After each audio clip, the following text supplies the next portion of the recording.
nikisema ati tuko kwa serikali, kuna sababu.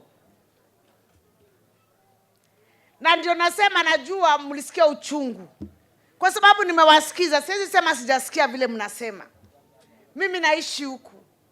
Lakini hiyo uchungu isikuwe ndio inatutenganisha miaka 20 ambayo inakuja.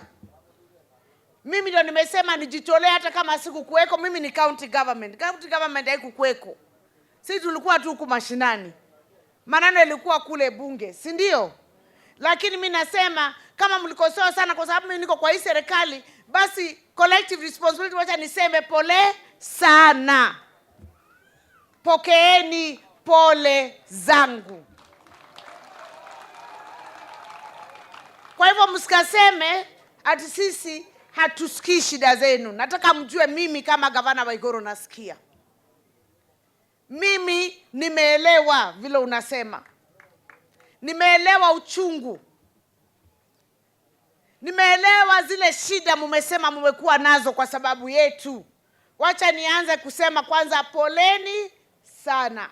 Mumepokea pole zangu kwa niaba ya serikali. Wacha nianze hapo.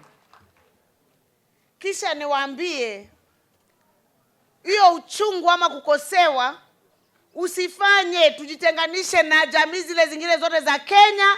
Sisi tujipate kwa matata miaka 20 ambayo inakuja.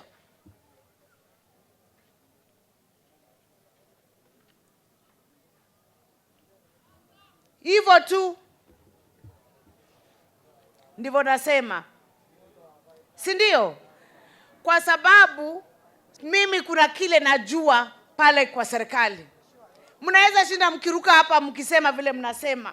Lakini kutoa serikali si kazi rahisi. Kibaki walijaribu, mnakumbuka 2007? Mpaka akaapishwa usiku.